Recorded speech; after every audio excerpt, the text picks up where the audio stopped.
Hello, welcome back to another section of Mapping the Edge, a novel by Sarah Dunant. Hope you're enjoying so far. Thanks for coming along for this book. If you're new here, hi, I'm Julie. Thanks for joining me here. If you are liking this one, give me a little thumb, subscribe so you can catch the rest. And if you're just joining us, go back a couple videos. I think this is section number 5. So we are starting on page 99. I don't have much time here, so I'm just going to get this video started and I'll catch up later. But let's start on page 99, Away, Friday p.m. At first, the fear had been physical, the slamming of the door registering like a punch right through the middle of her body. She felt herself double up under its force. Snake muscles of panic pulsated around her chest, crushing the air out of her. Even if she'd wanted to, she couldn't have cried out. She couldn't breathe properly. She could barely swallow. It took all her energy to get herself upright again.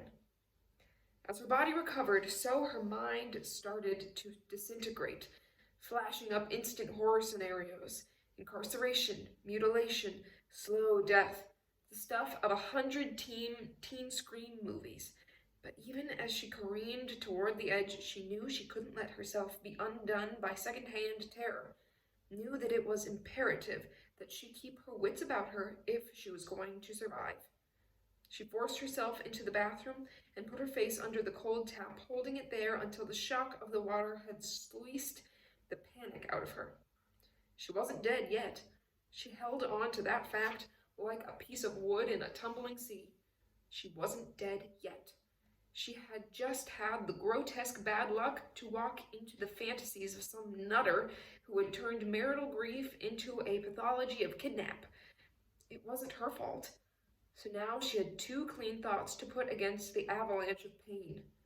Not dead, and not her fault. She still had some agency here. Once you understood that, you could fight back. She sat on the loo seat and started to piece together what little information she had. First, where, then how. From her shoddy geography, she constructed a kind of chronology of the night before. The last thing she clearly remembered was the sign to Pisa Airport just before 7 o'clock.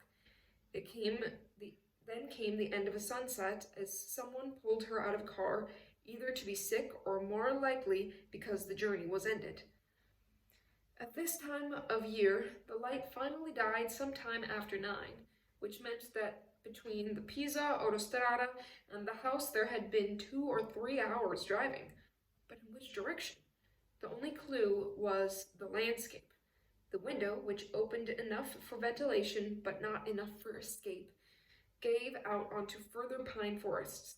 Since it seemed safe to disbelieve everything he had told her, his insistence on the coast made her think inland. There was an area, less touristy, to the east of Florence.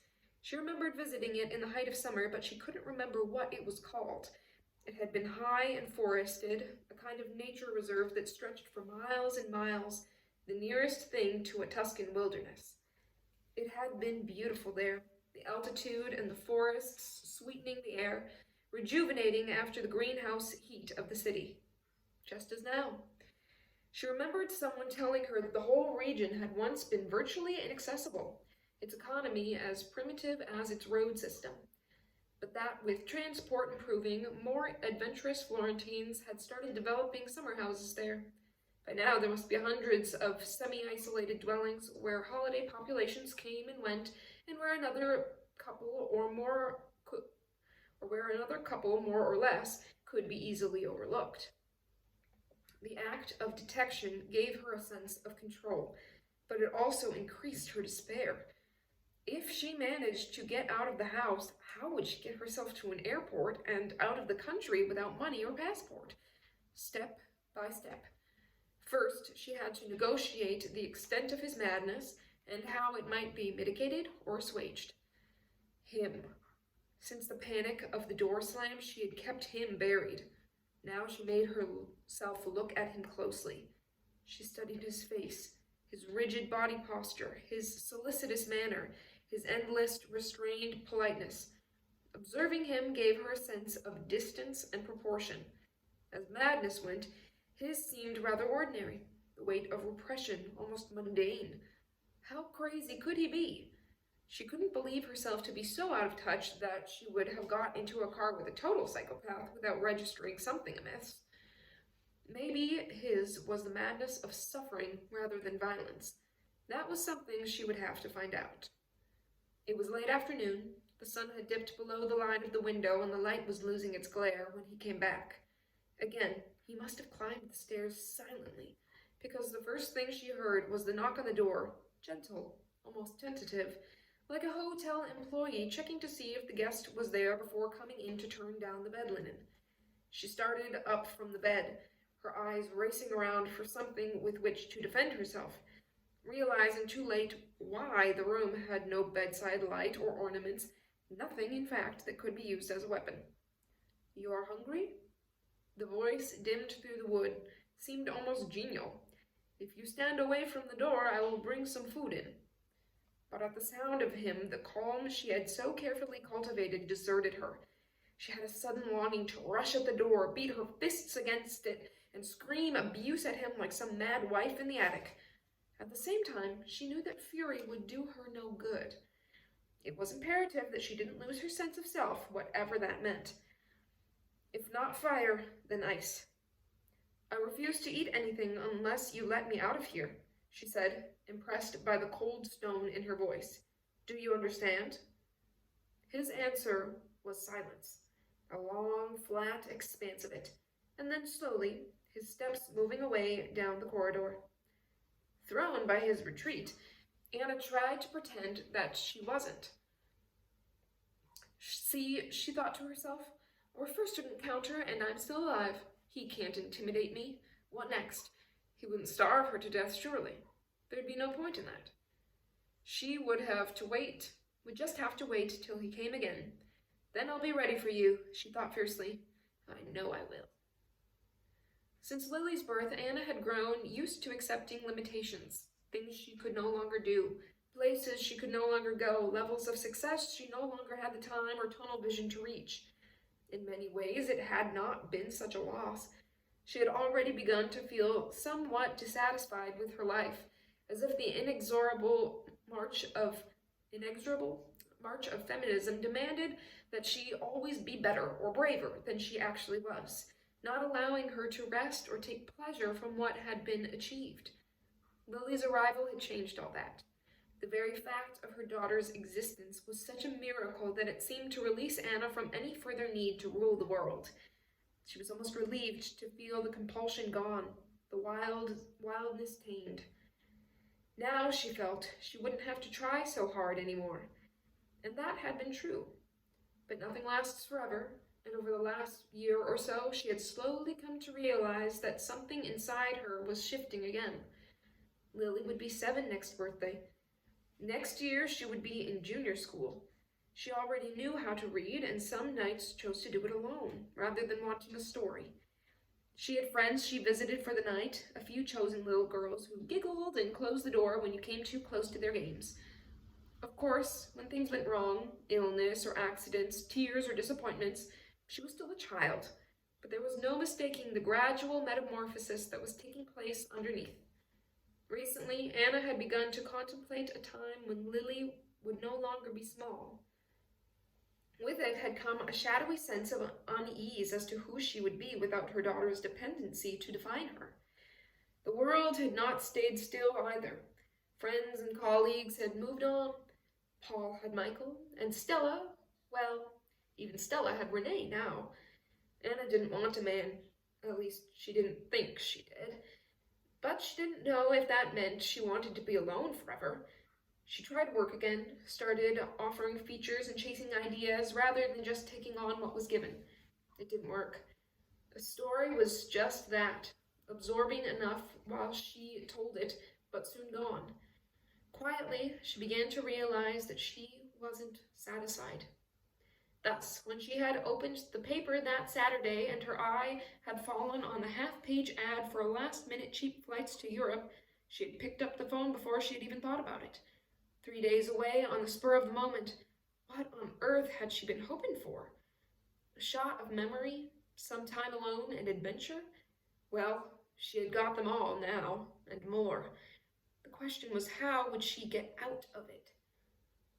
The first day turned to dusk, and eventually to dark. Hunger nudged a place next to apprehension. She drank bathroom water from a plastic tooth mug which she kept by the bed, small sips of it like morsels of food.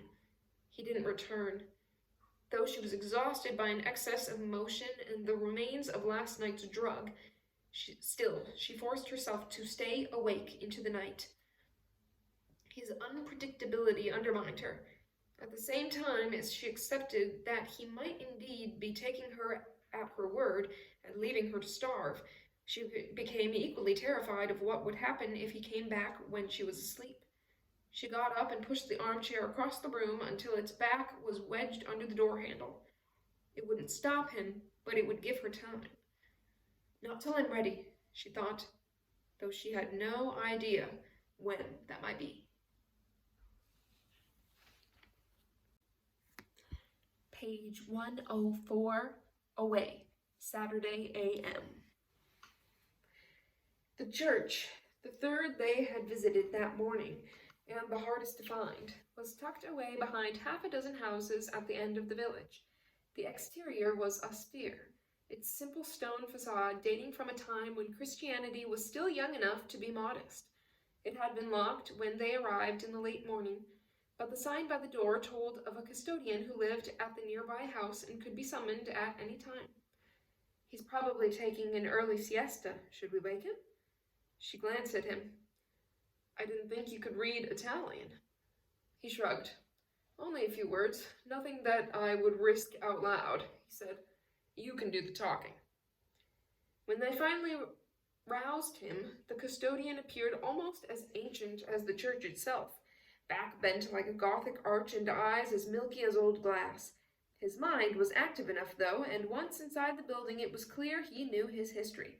It was years since she had heard such a thick Tuscan dialect, and she found it difficult to keep up with him. Still, she got the broad bones of it, translating as well as she could as they stood together in the central aisle.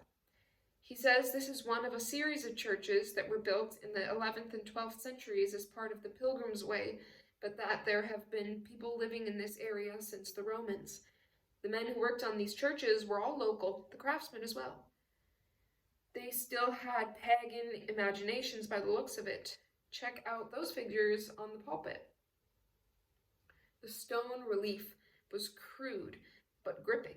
A man seated above a woman, his head in the jaws of a serpent's mouth, and his body distorted, legs splayed so wide apart that his feet reached to his ears, and his pubic hair and penis almost touched the wild waves of hair on the woman's head underneath. Her legs, too, were splayed, curving up toward her body and transforming into fishtails as they went, fins like barbs running down each side. The old man was talking rapidly. He says no one knows what it means. Some say it's a field symbol.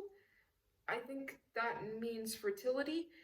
Others think it's God's punishment for something or other. I can't make out the word. Sin, I expect, he said dryly, but his attention was already elsewhere. He had walked down toward the nave of the church and was studying the altar. On the wall behind, it was possible to make out some faint patches of color. Can you ask him about the altar?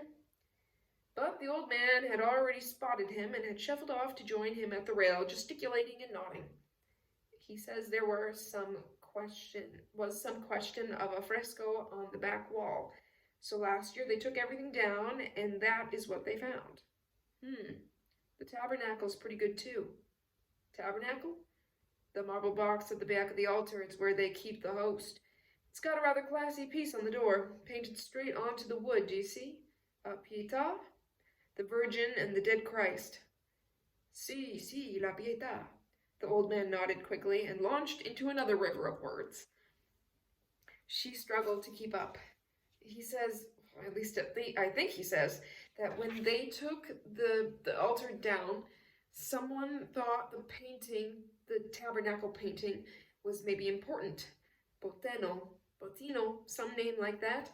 The old man butted in, even faster this time. She shrugged. I really can't catch all this. Something about a daughter, a nun, and a present to the church. He says he always thought it was a great painting, but that when it was restored, yes, when it was restored, they found it wasn't by this guy, whoever he was, after all. Shame. Whoever did it, it's a nice piece. He grinned at the old man. È bella la figura della Madonna. Sì, sì, bellissima. Spurred on by what he recognized as genuine interest, the custodian embarked on what was evidently the deluxe tour, a lecture on the wooden cross at the side altar, fashioned from Castantino chestnut, a torch-beam study of the rest of the faded 14th century frescoes, and the story of some noble bones underneath the stone floor. A local aristocrat, apparently, someone mentioned by Dante in the Inferno.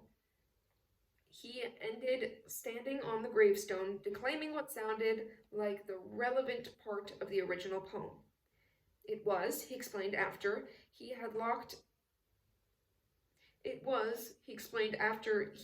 up and they were walking slowly back to his house in the grinding heat, a Tuscan tradition, the learning and reciting of the Divine Comedy by heart. In the past, there had been many local people who knew the whole work, but now he was the only one of the few left. It was clear he rated the loss of this tradition at the same level of perfidy as the inadequate upkeep of the churches. Perfidy? They shook hands at his door.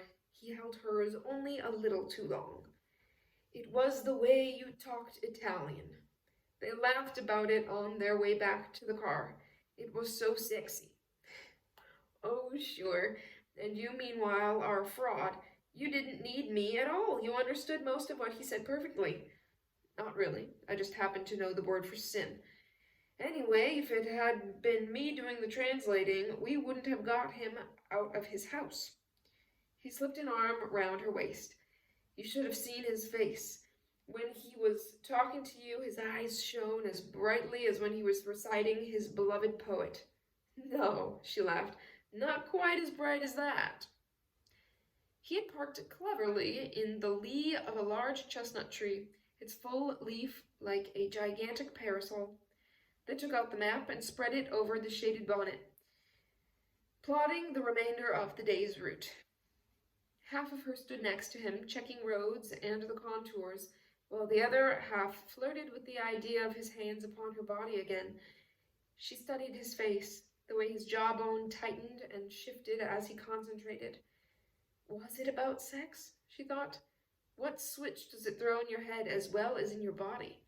6 weeks ago, she would have walked past this man in the street and not noticed him. Now, just the curve of his fingers splayed out across a road map made her fat with desire. It was as if it had nothing to do with him, as if it were her juice lubricating them both. But she also knew that wasn't true, that somewhere there were two appetites at work here, and in many ways his was the stronger, not just for sex, but for a whole number of things. They had known each other so little time. If one added it all together, the meals, the phone calls, the grabbed hours in hotel rooms, they had probably spent less than 2 whole days in each other's company. What do I really know about you? She thought, save for the fact that you have been married for 7 years, sell art for a living, enjoy food, and like oral sex as a digestive rather than a main course. For all she knew, he might even be lying about the first 2. It was easily enough done, as she was well aware. If she found out more, would she like less? Maybe the detritus of everyday detail would muddy the flow of the current. What is it? He looked up, feeling her attention on him rather than the map. Nothing, she shrugged. Just daydreaming. Tell me, did you recognize that painting? The one in the church on the tabernacle? He frowned. No. What makes you ask? I don't know. The way you looked at it, I suppose. It was like the way you look at a menu when you're hungry. You obviously thought there was something about it. I wondered what you saw. Probably the same as whoever thought it might be a Bottini. It had good lines. The composition was very strong, which is important for such a small piece. And the Virgin was beautifully painted, didn't you think? She shrugged. I couldn't tell. I wouldn't know what to compare it with. Who was Bottini anyway? Oh, I don't know much about him. Not my period. Let's see. Italian, 18th century. Painted a lot of portraits, I think. He's not known for his religious art. So would that have made it more or less valuable? I mean, if it had been by him. More, probably. Certainly more unusual. But it's not the kind of thing that you'd buy for your work? He shook his head. No, Bottini is more a collector's painter. And even if he wasn't, and the painting had turned out to be by him, you can't really buy this kind of stuff anyway. It belongs to the church, and it never goes on the market, or very rarely. No, my work is more in the mainstream. Tell me how it works. Like any business, a company comes to me, tells me how much they've got to spend. I advise them on what's coming up for sale, usually through auctions, private collections, death duty sales, that kind of thing. Which is why you're in London so often? Yes. So why do you live in Paris? Because it's convenient for all the markets. There was a second's hesitation. And because my wife is French. Ah, I see. She paused. Is there a lot of money in it? For me or for them? You I know about. I can read it in your labels. What about them? Well, they wouldn't be in it if there wasn't. Yes, there's money. It's a growing market. Pension funds, mostly. You've probably invested in some of this stuff without knowing it. It makes business sense. Low risk, high profit. Tiger economies can turn into sick cats. Shares can rise and fall, but with the exception of a slight dip at the end of the 80s, art just keeps on coming. All you've got to do is invest wisely, which is where you come in. Yep. So if that work in the church had been a Bottini, was that his name, and you had been able to get a hold of it, how much would it have been worth? To you, I mean. He shrugged. I don't know, really, it's not my field, but an 18th century minor Italian master, unusual work, on the open market, to the right collector, to maybe 300,000. And to you? Depends what I'd done. Maybe 20% of that.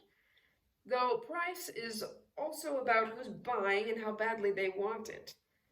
As I say, the church isn't usually interested in selling. Anyway, in this case, they have nothing to sell. I doubt there's much of a market for an almost Bottini. Still, you'd think they'd have better protection. I mean, anyone could walk in and carry that off under their arm. He smiled. I would think the security is more sophisticated than it looks. Anyway, I wouldn't rate the chances of anything getting past old roomy eyes. So what do you say? Is art consultancy more interesting than teaching? She laughed. I don't know. Certainly more financially rewarding. How far do you think it is to the town now? She added quickly, eager not to get caught in a reciprocal conversation for fear of running out of make-believe. If she had foreseen this that first night in the bar, would she have lied more wisely? What would he say if she were to tell him now? No doubt that would depend on what she was going to do with it, and she still wasn't ready to think about that. Bibiena, when they finally stopped, had its eyes tightly closed against the sun. The shops and houses all shuttered up and the main square virtually deserted. In the hotel, she went straight up to the room while he registered them at the desk. The journey had taken longer than they thought, and with the lack of sleep the night before, they were both ragged. She put a call through to London, but the desk hadn't connected the phone yet, and when they did, the number was engaged. She stepped out of her clothes and into the shower. Out through the bathroom window, she could see a piece of clock tower and a ceramic blue sky. I want to sleep for a week, she thought. Maybe I'm even too tired to make love. But when she got back into the room, he was lying on the bed, fully clothed, his eyes closed. She pulled the towel around her and went looking for her hold all. It wasn't there. 3 bags were standing by the wardrobe. His briefcase, his overnight bag, equally smart, equally anonymous, and next to it a large Victorian-style doctor's bag made out of the most exquisite Italian leather. Supple, elegant, expensive, the kind of luggage one imagined going down on the top deck of the Titanic. It looked full. She crouched by it and fiddled with its central clasp. It sprang open. Inside was her hold-all. She looked up. So, what do you think? He hadn't opened his eyes. Where does it come from? Florence, a shop I know. It's handmade. I was going to transfer your things directly into it, but, well, I thought it might annoy you. What do you mean? You didn't buy this for me. She turned to him. He was feigning sleep again. Hey, Samuel, stop playing coy and talk to me. He sighed, grudgingly lifting himself onto one elbow. It goes particularly well with the towel. You should wear them together. What is this? It's a present. You know, as in something that one person gives to another to tell them how much they like them. She shook her head. I can't accept it. Why not? And he sounded genuinely surprised. Because it costs too much money. How do you know how much it costs? You didn't pay for it. That's the point. Listen, No, Anna, for once you listen, he said, and this time his voice was more serious. I sell art, you teach kids. I earn a lot of money, you earn a little. And when this thing started between us, you made the rules, and I agreed to them. We eat in your restaurants because you can't afford my taste and won't let me pay for you. When you flew to Florence, you stayed in some third-rate hotel because you didn't have the money for the one I suggested. So instead, I decided to buy you a present. I thought about it long and hard. What could it be? I figured you'd probably be offended by clothes, and anyway, I'm useless with women's sizes. You'd never accept jewelry or anything so frivolous, but you arrive with a battered suitcase that's falling apart, and you're obviously not interested in doing anything about it. So, it seemed a good idea. Don't worry, it doesn't change anything between us. You don't even have to say thank you. All you have to do is use it. And if possible, like it. He paused. The one thing you can't do is give it back because I had your initials put on it. She went back to the case and found them near the clasp. A.R. in long, elegantly engraved Gothic script. How ironic, she thought. The most beautiful thing I've ever received, and it's addressed to someone else. Serves me right for my deceit. She ran her fingers across the leather. The surface felt almost as soft as human skin. What did you have to do to a pig to make it feel so good? But there was something else, something that didn't make sense. Where did you keep it? I don't remember seeing it in the apartment. I had it in the car, under a rug, so you wouldn't spot it. When did you pick it up? Thursday afternoon. You ordered it before you got here? But you hadn't even seen my suitcase then. For all you knew, it might have been brand new. He smiled. It wasn't, though, was it? I told you, I gave it some thought. Maybe I know you better than you realize. She stared back at the case. She imagined it moving toward her on a slow conveyor belt in the Heathrow Arrivals Hall, preening itself so much classier than its companions. Look at me, I'm here now, let's go home together. It was indeed a clever present. He was right.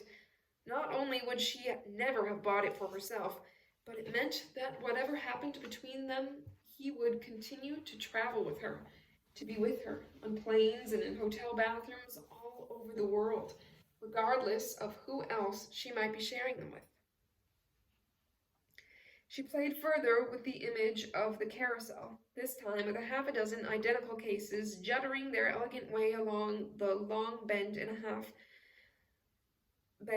half a dozen separate women walking dreamily toward them, then stopping and noticing each other with a dawning horror in their eyes.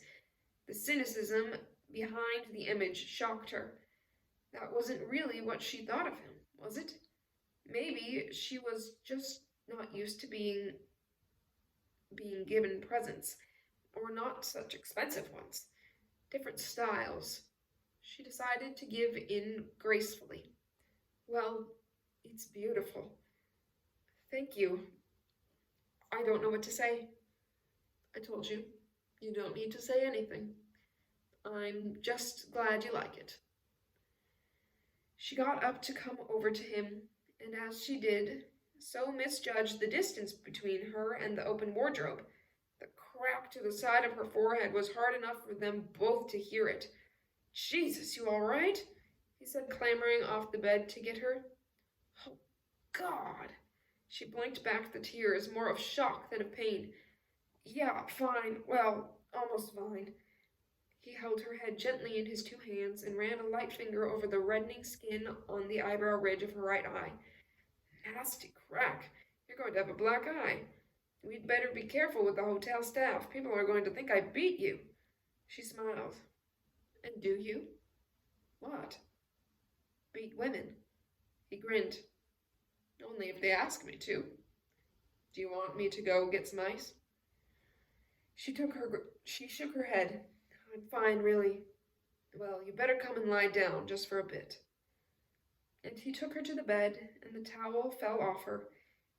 He didn't bother to pick it up again. Home, Saturday, p.m.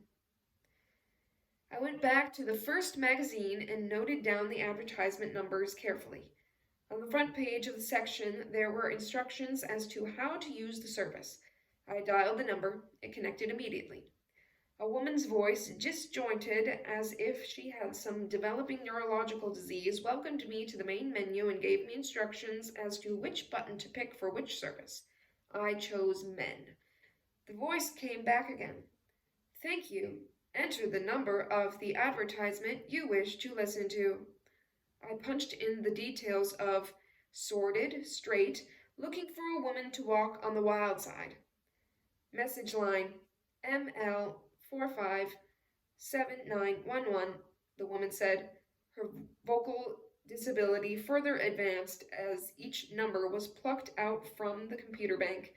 A soft, rather apologetic male voice jumped into my ear. Straight, no doubt, but not that sordid.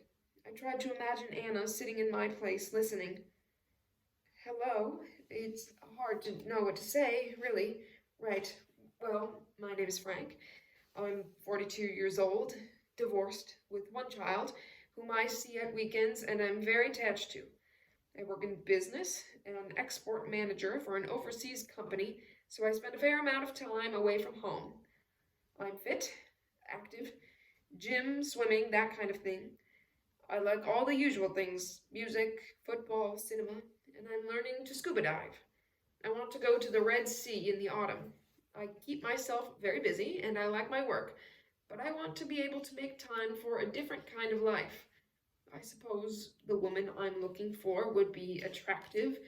No preference for blonde or brunette, but I'd like her to be slim, have a sense of humor, and be intelligent. Be nice if you shared some of my interests. My politics are, well, I suppose center-left, but I don't have much truck with politicians. I don't know what else to say. I'm a caring kind of bloke who's looking for a caring kind of woman. I'm not frightened of commitment. At least, I don't think I am.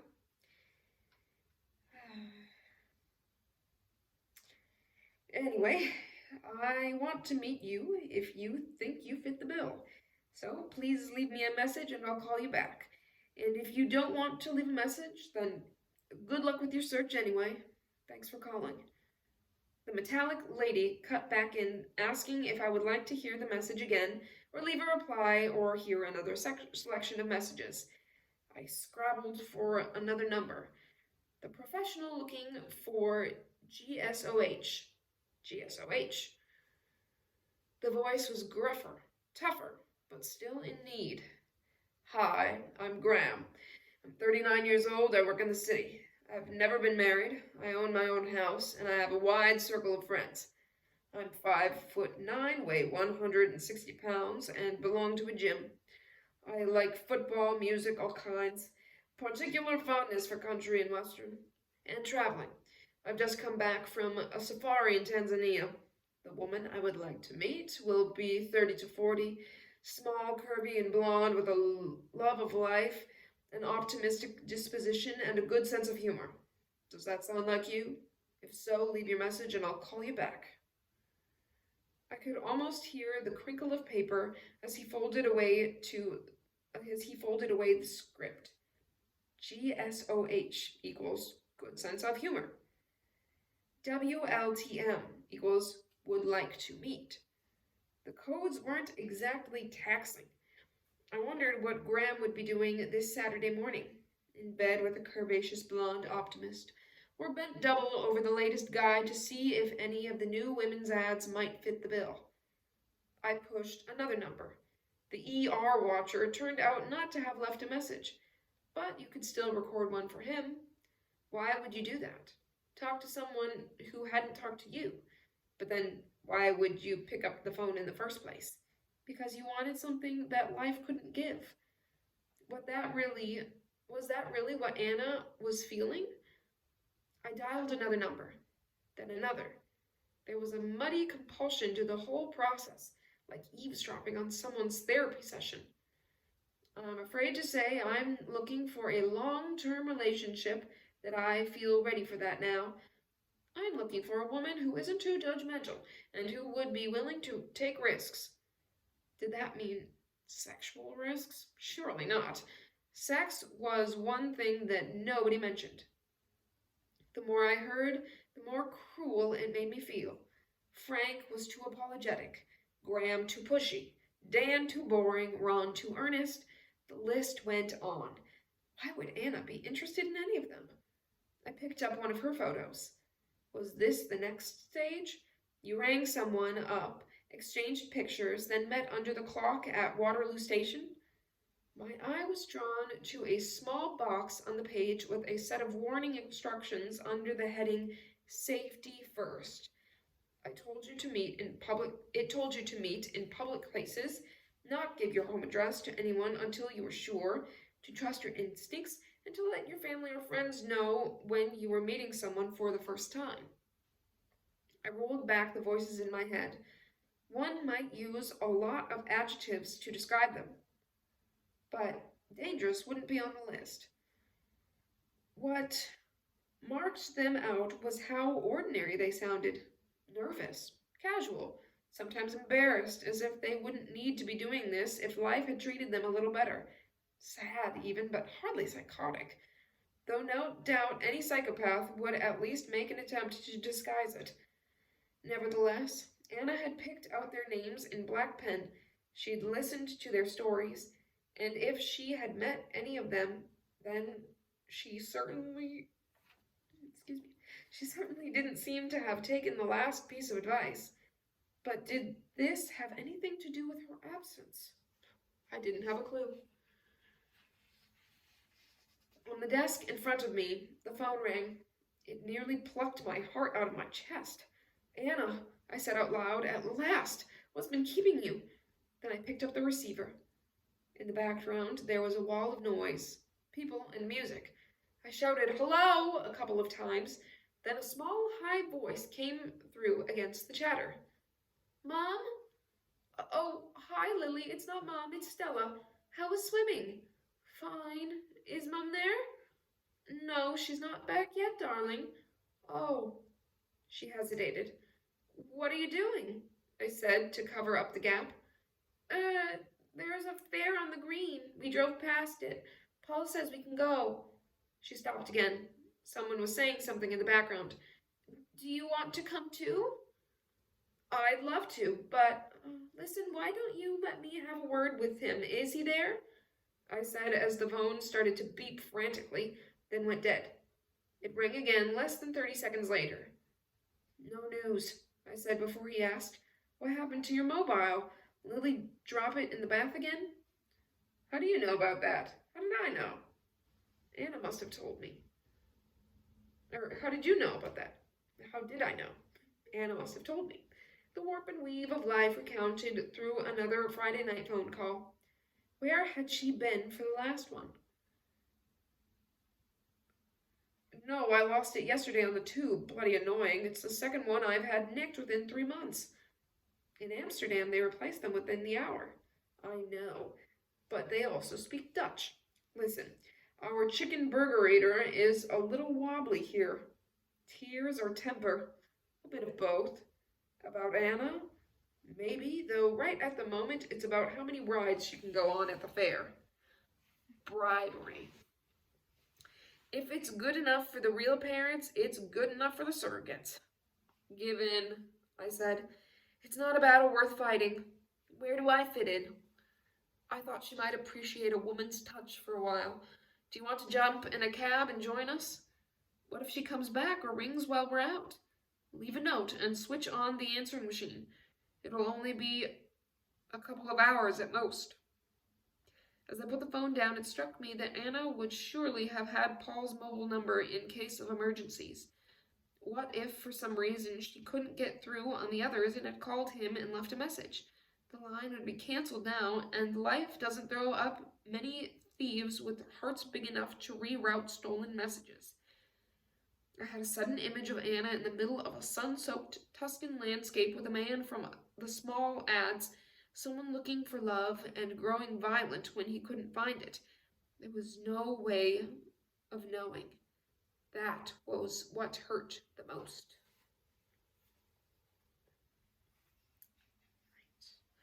Away, Saturday a.m.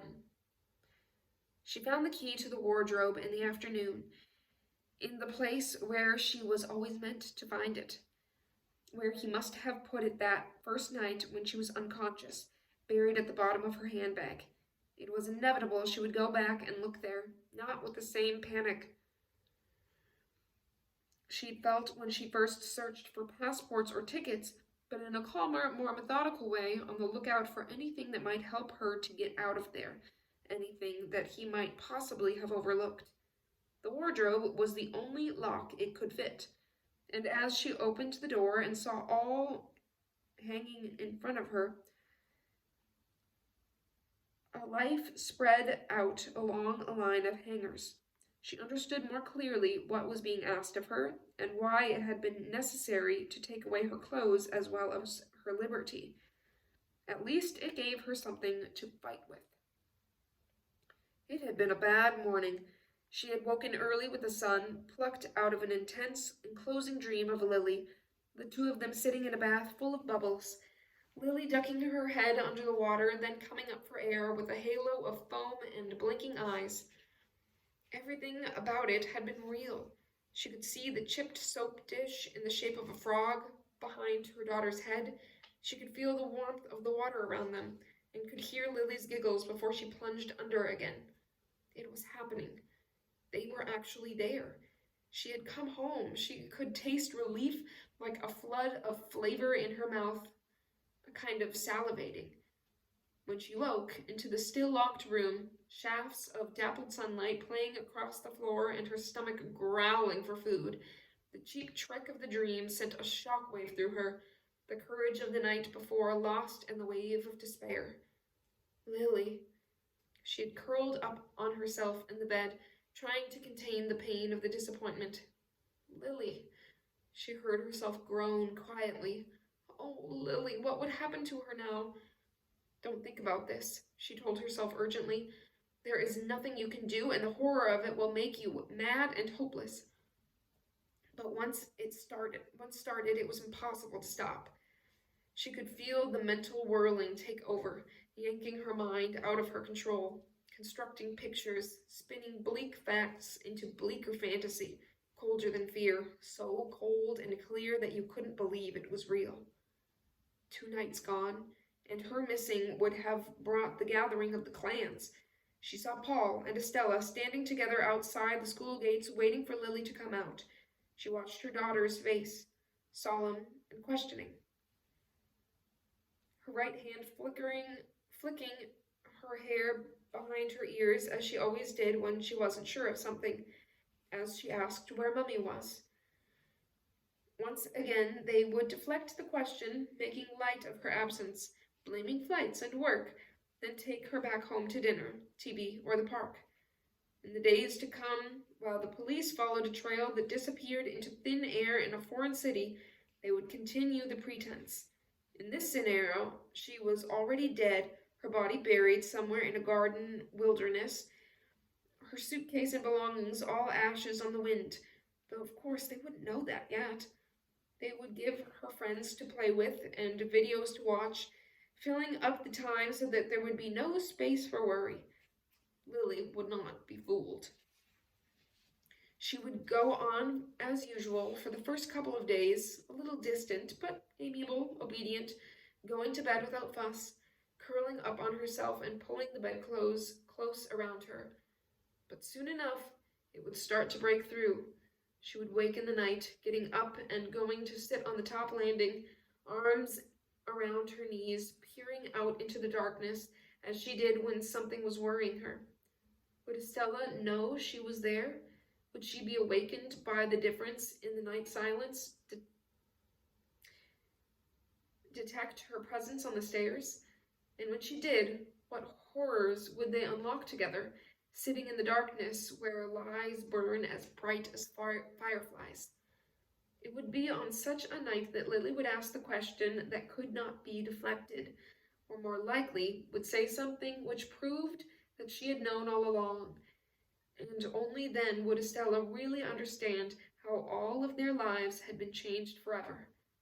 Poor Lily, poor Estella, because she would find herself fighting her own demons on that staircase. Fate could not have played a crueler trick on all of them. Its very symmetry was breathtaking. She sat behind them on the staircase and tried to put her arms around them both, but she couldn't help them. They were alone now. That was the point. How long would it take for the missing to turn into the dead? And what would become of Lily then? Would it be better for her to stay at home, even though it wasn't home anymore, or to go with Stella abroad to a place where forgetting might be easier? They would give her help, no doubt, an army of compassionate therapists with their dolls and paint boxes, teasing out the pain until it was spread thin enough to be absorbed, like oil on ocean waters, until eventually Lily would start to forget her. It was the violence of that thought that had finally forced her back into life.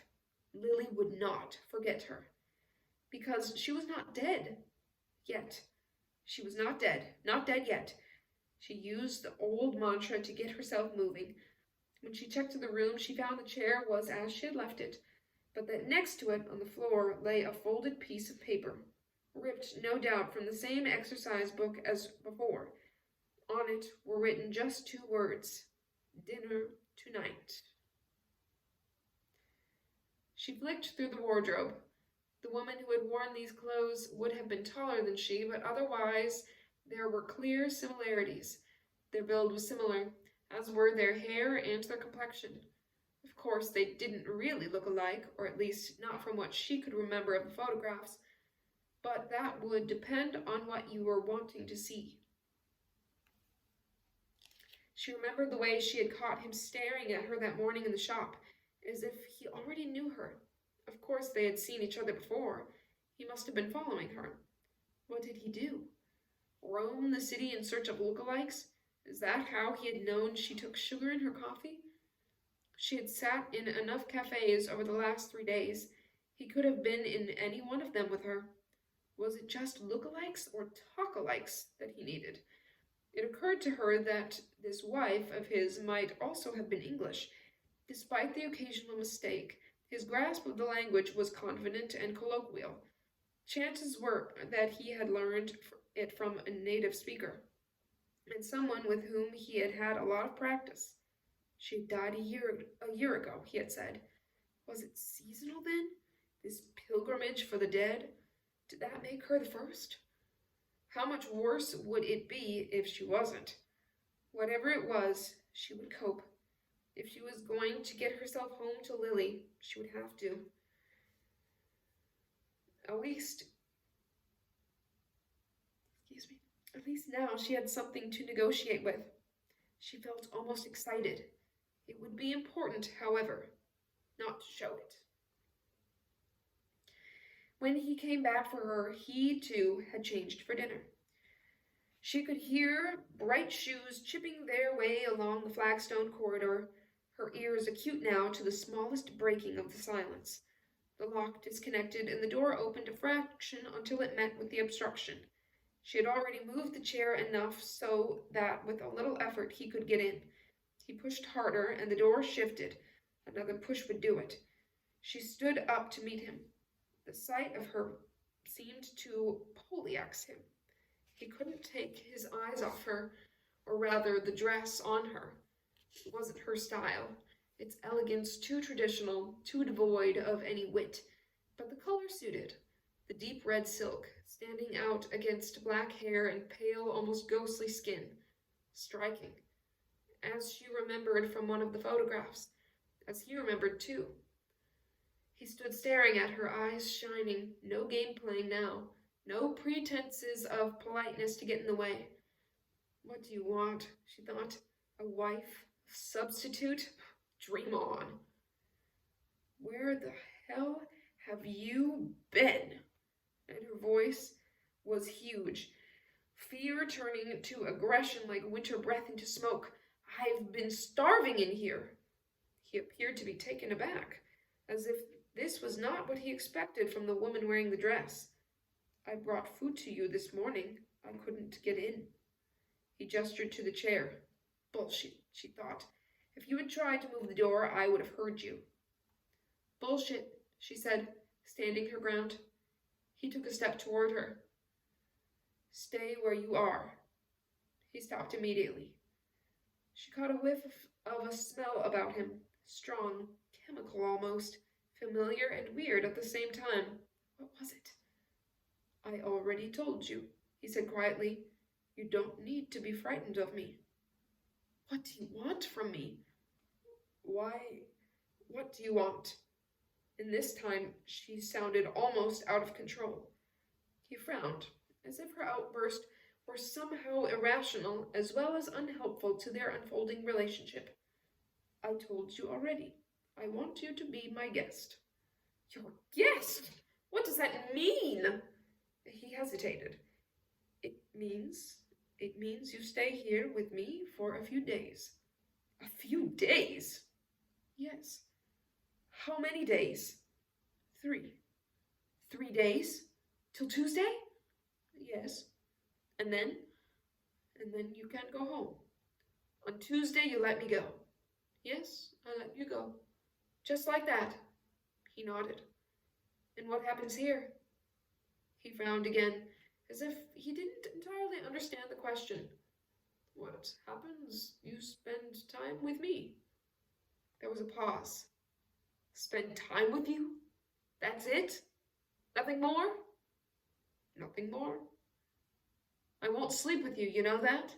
She said, making it into a flat, almost surly statement. And if you so much as touch me, I'll kill you, you understand? He shrugged, as if the idea bored him. I'm not going to hurt you, he said patiently. If I wanted to hurt you, I would have done this already. There was a silence. And if I don't agree to stay? If I say no? He said nothing. He didn't need to. No passport, no money, no ticket. A house in the middle of nowhere with the doors and windows locked. He was right. It wasn't worth discussing. 3 days. 3 days. Until when? Some painful anniversary was over, maybe. Could it be true? He had lied so much before, there was no reason to believe him now. It didn't matter. It was what came next that was important. Okay, she said coldly. That's what you want. Now I'll tell you what I want. I want to call my daughter. I want to speak to her over the phone to tell her I'm safe, understand? I won't say anything else, I promise. But if you don't let me do this, then I shall stay in this room and refuse to come out whatever you do to me, and however long you keep me here, and then I will be no company at all. Do you understand me? He stared at her for a moment, then looked away, and there was, she thought, almost a smile about him, If you do this, then you will stay?" She took a breath. "Yes, I will stay," she said, "because one good lie deserves another, and no one would ever condemn her for it later." He stepped aside to let her walk in front of him, out of the room. And that is where we will stop for this section. It is late for me. I'm yawning. I need to go to bed. And I hope you enjoyed this one. And I'll see you next time. Bye.